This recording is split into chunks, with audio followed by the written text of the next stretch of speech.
Here is what nobody tells a woman when she walks away from a good man. The road ahead isn't freedom. It's a slow unraveling disguised as empowerment. At first, everyone will applaud her decision. Her friends will call her brave. Society will call it progress. She will post that carefully worded quote about choosing herself. But beneath the applause lies a profound silence, the kind that creeps in when the noise of validation fades and she finally has to live with what she has done. Initially, she will feel a high from it. There's a certain thrill that comes with dismantling something stable. She will redecorate, change her hair, perhaps even change her number. She will say things like, "I feel lighter," or "I can finally breathe." What she doesn't realize is that the air she's breathing now is thin, and you cannot survive on thin air for long. A woman doesn't just leave a man, she leaves a mirror. She leaves the reflection that held her accountable, the man who saw her without a mask, who remembered who she was before the world told her she could have it all. When she walks away, she thinks she's leaving you behind. In reality, she's leaving the version of herself that only existed because you loved her into stability. The first few weeks feel like liberation. Her phone lights up, the world feels open again, and she tells herself the chapter is closed. But human psychology is peculiar. The more we insist we have moved on, the more our subconscious begins taking inventory of what we have actually lost. She will laugh louder, post more, and stay busier, all to prove she's fine. But every performance has an expiration date, and this one arrives faster than she expects. Then, the memories start sneaking in. Not the big ones, but the small, microscopic ones no one else would understand. The way you made coffee in the morning, the quiet drives, the shared glances that said more than words ever could. Those moments become ghosts haunting her at random hours, appearing in smells, songs, or a man's voice that sounds almost, but not quite, like yours. And here is the cruel paradox. She won't miss you at first. She will miss the version of herself she was when you loved her. The grounded woman, the safe woman, the one who didn't have to constantly perform strength because she knew she was protected. But she won't realize that yet. Instead, she will double down on independence, trying to convince herself that solitude is power. Her friends will toast to her freedom, saying, "You deserve better." What they won't mention is that the better they imagine doesn't exist in the world she's about to enter. Because good men are not common. They are built, not found. And she just walked away from one. She will notice it slowly. The way new men talk to her. Transactional, shallow, distracted. The way they listen only until it's their turn to speak. She will sense the difference before she admits it. That quiet care you gave her, that patience, that masculine steadiness that never had to announce itself. It's gone. What replaces it is noise, the buzzing of men who want to use her glow but not protect it. That's when she will start rewriting the story. We weren't compatible. He changed. It wasn't meant to be. These are the common scripts women use to soothe the ache of self-inflicted loss. But beneath those rationalizations is something deeper, a whisper that says, maybe the problem wasn't him. Maybe it was me. She will drown that thought out quickly, not because it's untrue, but because it's unbearable. Facing it would mean admitting she left something real for something imaginary. And that is where her journey truly begins. Not the outward one she posts about, but the silent psychological descent no one warns her about. The one that starts when the excitement fades, the texts slow down, and she's alone with her own echo, asking a question she never thought she would have to ask. What if the man I left was the best I'll ever have? The first few months after she walks away are intoxicating. It's the honeymoon with herself, the glow-up phase, the finally free phase. She wakes up early, posts pictures with sunlight on her face, and writes captions about peace and growth. She isn't really healing, she's advertising her escape. There is a difference. Healing is quiet, painful, and humbling. Advertising looks like freedom, but it is fueled by anxiety. If she stops performing happiness, she might have to feel the emptiness beneath it.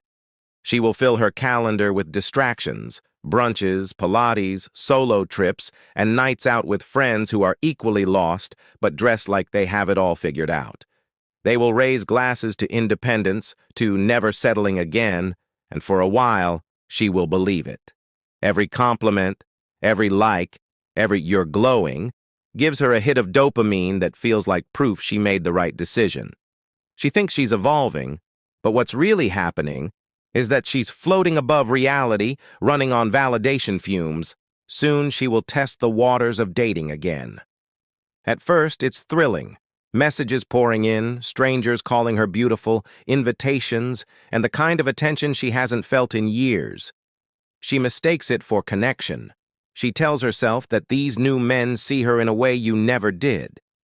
What she doesn't realize is that they aren't seeing her at all. They are seeing an opportunity. She is novelty, fresh territory, a challenge, a chance to conquer a woman who once belonged to someone else. The first dates go well. There's laughter, flattery, even chemistry. But then comes the part that catches her off guard. The silence after, the lack of depth, the transactional tone. There is no emotional safety, no shared history, no warmth that lingers after the conversation ends. And for the first time, she feels something she hasn't felt in years. Not rejection, but disconnection. She will brush it off, blame it on bad luck, and swipe again. But with each new conversation, something feels off. These men don't remember her favorite coffee. They don't care about her anxieties or her small human habits. They don't study her moods or listen with intention. They are not invested in the person. They are invested in the possibility. Slowly, a quiet unease begins to settle in as, deep down, she starts to compare. Not consciously, not out loud, but involuntarily. The way one man's voice lacks calm, the way another's humor feels forced, the way none of them look at her with that mix of admiration and steadiness you once had. Her brain begins pattern matching, every man measured against you, the one she swore she was done with. But she cannot admit this comparison. That would mean confronting a truth she is not ready to face, that the man she left was not ordinary. His consistency, his patience, his loyalty, they weren't generic traits. They were rare, extinct even. So she doubles down again with more outings, more travel, more experiments in self-reinvention. She's chasing the high of new beginnings because sitting still means hearing the echoes of what she destroyed. But no amount of movement can quiet the mind when regret starts whispering. At night, when the laughter fades and the house is silent, she feels the drop, that heavy, invisible descent that comes when the illusion of control slips away. She scrolls through her phone at old photos, old messages. She tells herself it's just nostalgia, but nostalgia is a liar. It is memory filtered through loneliness. In those quiet moments, she starts to feel the weight of what she traded. A man who stayed through her storms for men who vanish when the wind changes direction. A home for a revolving door. Depth for distraction. That's when the cracks begin to show. Tiny at first, then spreading through every story she told herself. The story of empowerment, of freedom, of self-discovery. They all start to sound rehearsed. Her reflection in the mirror begins to look less like a woman who found herself and more like one trying desperately not to admit that she's lost. It starts subtly, a restlessness she can't quite name. Days that used to feel exciting now feel repetitive. Nights once filled with laughter and music suddenly feel too quiet. She scrolls through her phone, through new contacts, through old texts with you. Not because she misses you, she tells herself, but because she's just curious. It's the kind of curiosity that hurts. The kind that only appears when the performance of moving on starts to collapse under its own weight. She begins noticing how temporary everything feels. The men who seemed charming now seem childish. The ones who were funny now come off as shallow. Those who said all the right things never follow through. Every good morning text feels automated. Every date feels like déjà vu. She realizes something cruel. Intimacy without emotional safety isn't intimacy at all. It's noise pretending to be connection. The cracks widen. She notices how no one actually checks on her anymore, not in the way you did. When you used to ask, "How was your day?" you listened to the answer. These men ask just to fill the silence. She laughs less now, smiling more for the camera than for her soul. The compliments that once made her blush now feel empty, predictable, hollow. Then one night, it happens. The collapse she didn't see coming. She's lying in bed, surrounded by the glow of her phone, and she realizes there's no one to text who truly knows her. Not her moods, not her fears, not her rhythm. The person who knew her best is gone. Not because he stopped loving her, but because she taught him to. That realization lands like a brick in her chest. This is when panic sets in. Not the loud, dramatic kind, but the quiet kind that settles in your gut. It's not the fear of being alone. It's the recognition that she may have made a mistake too big to undo. But she can't admit it. Pride won't allow it.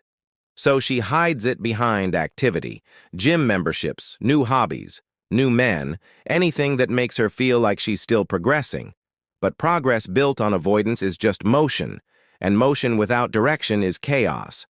She starts rewriting history. He was controlling. He didn't understand me. We just grew apart. But the lies don't stick as easily anymore.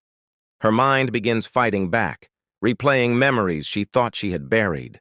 The way you looked at her when she laughed, the times you stayed calm when she pushed you away, the times you chose her even when she wasn't easy to love. The more she tries to vilify you, the more her subconscious paints you as the safe harbor she abandoned. She starts dreaming about you, not romantically, but symbolically. You appear in strange ways, sometimes silent, sometimes distant, but always there. Her brain is trying to reconcile two worlds, the fantasy of freedom she built and the reality of what that freedom cost her. It's called cognitive dissonance, the psychological war between her story and her truth. And every day that war drains her a little more. Her friends start noticing the change. She's quieter now, less certain. The fire she once had when she talked about starting over is gone. They will say she's just tired, that healing takes time. But she knows it's not fatigue. It's grief. Grief for the life she had, the man she lost, and the woman she used to be when she was loved by a good man. She used to think you would be the one who couldn't move on, that you would chase, regret, maybe even beg. But men like you don't beg. You rebuild. While she's learning that independence isn't as glamorous as it looked on paper, you're out there rediscovering your rhythm. You're sharper now, calmer, wiser. And that terrifies her, because deep down she knows the man she left has already evolved into the one she will spend years trying to find again. And that is when regret begins to bloom. Not loud, but deep. Not the kind that cries, but the kind that lingers in quiet moments, that whispers during long drives, that sits beside her when she realizes every man she meets is a downgrade. Not because they are bad, but because they are not you. There is a moment every woman who walks away from a good man eventually faces. It doesn't happen all at once. It creeps in, slow and cold, like water seeping through cracks in a wall. She might be sitting in traffic, washing dishes, or scrolling through old photos when it hits her. She is no longer the woman who was loved. She is just the woman who left. And that realization stings deeper than heartbreak ever did. By now, her old story has lost its shine. I had to do what was best for me. We grew apart. He didn't make me happy. Words that once felt empowering now sound hollow, like echoes in an empty room. Because the truth is, she didn't leave for happiness. She left for a feeling. And feelings are terrible navigators. They fade fast, especially when they meet reality. Reality looks like this: waking up alone in a quiet house that used to be full of warmth, making dinner for one, having no one to talk to about her day, no one to protect her from the small chaos of life.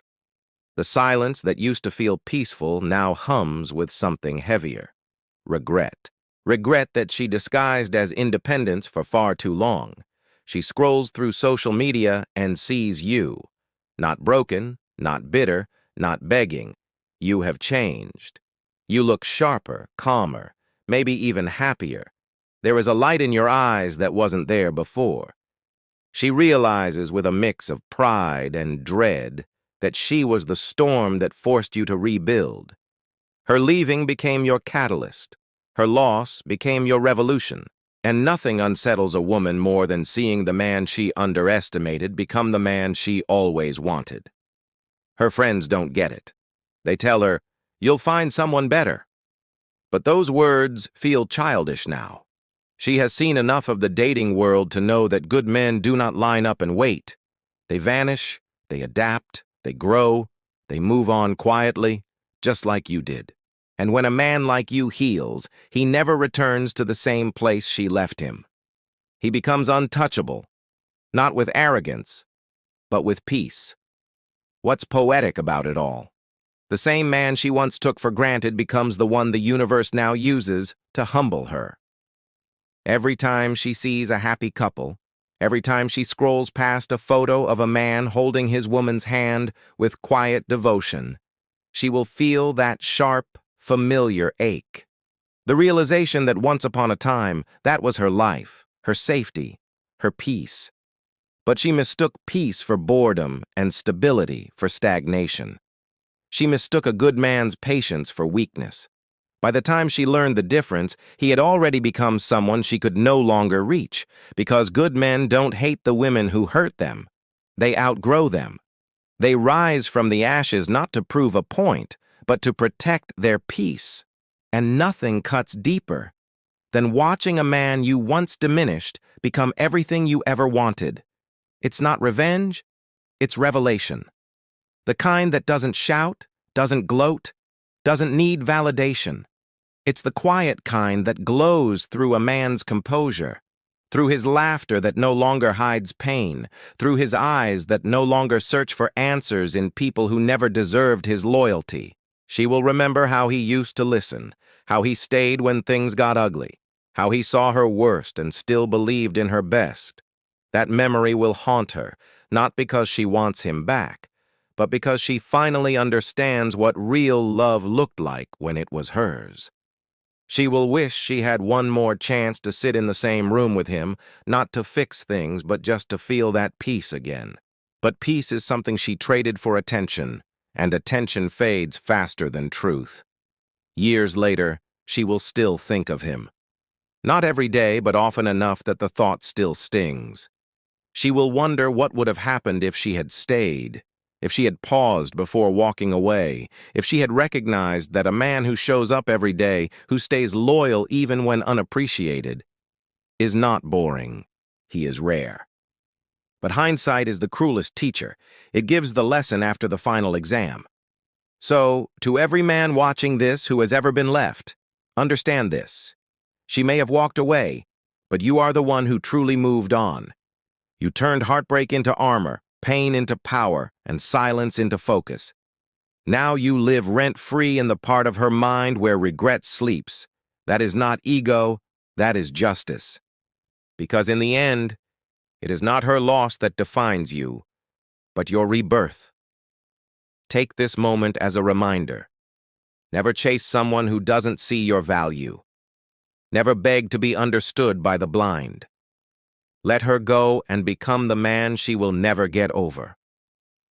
If these words resonated with you, brother, if they awoke something in your spirit or reminded you of your worth, then do one thing for yourself and for every man fighting through that silence. Like this video, Share it with someone who needs to hear it. Subscribe to the channel, and if you believe in this message, support the movement through the link in the description, because men like you, steady, loyal, relentless, deserve to rise again. One day, when she sees the man you have become, she won't just miss you, she will finally understand what she threw away. And you will finally understand why she had to leave for you to become who you were meant to be. That is the reckoning, when the illusion of infinite options dies, when she realizes that men don't orbit her forever, that love isn't guaranteed to wait while she explores herself. That good enough might have been more than enough. It's the night she lies awake replaying your arguments, realizing that half the things she blamed you for were reflections of her own restlessness. Yet she cannot just call you. She drafts messages she will never send. I've been thinking about you. I saw something that reminded me of us. Hope you're doing well. Simple words loaded with meaning. But pride holds her hostage. Because admitting she misses you means admitting she was wrong. And some women would rather suffer silently than face that kind of truth. She will bury herself in self-improvement now. Books, therapy, meditation. She will say she's healing. But healing from what? From a man who loved her? From stability? From being understood? What she's really doing is trying to rebuild an identity that makes sense without you. But every attempt feels forced, incomplete. Because no matter how far she runs, part of her story ends with your name. The real tragedy is that she will start to see your presence everywhere. The way a stranger laughs, the smell of a certain coffee, a song playing in the background of a grocery store. These fragments become reminders that real love doesn't vanish. It lingers, woven into the fabric of ordinary life. But she can't touch it anymore. She traded it for a freedom that doesn't feel free. Deep down, she knows she didn't walk away from a bad man. She walked away from the man who would have stayed. There is always one night that breaks her. Not with screaming or tears, those came and went, but with silence. She is sitting alone, maybe after another date that went nowhere, maybe after seeing your photo online with someone new. And the truth lands so quietly, it almost feels merciful. He really moved on, and I really lost him. That is when her world tilts. Every rationalization she built, every story about incompatibility, about deserving better, about finding herself, collapses under the weight of one unfiltered truth. She walked away from a man who would have done anything for her. She thought there would always be time to come back.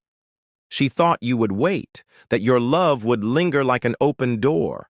But men like you don't wait forever. You wait until you learn how to live without her, and then you never look back.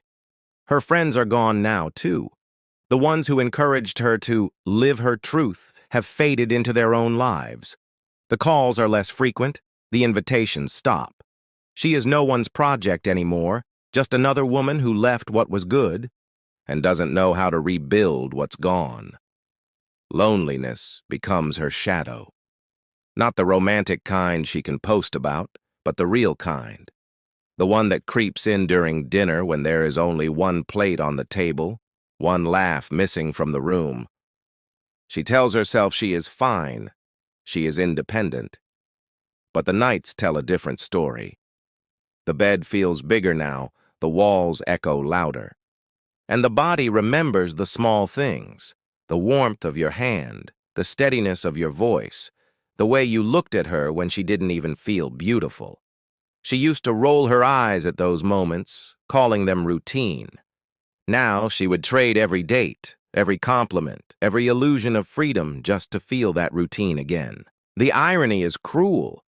By the time she realizes what she lost, you have become the man she always wished you would be, confident, calm, self-contained. The kind of man who no longer needs her validation to feel whole. She will see it in your posture, in your tone, in the quiet certainty that comes from surviving heartbreak and turning it into discipline. And that sight will undo her. She will want to reach out, but she won't. Pride still chains her to silence. She will wait for the right moment, your birthday, a memory, an excuse to say, "Hey." But by then, you will be too far gone, maybe in love again, maybe simply at peace. Either way, you are unreachable, and that is her punishment. Not karma, not revenge, just awareness. Awareness that she left something rare. Awareness that no matter how much she evolves, no one will ever love her in that same steady, selfless way again. Because good men don't circle back. They grow forward. So when people ask what awaits women when they walk away from good men, the answer is simple but brutal. Emptiness disguised as freedom. Attention that never equals connection.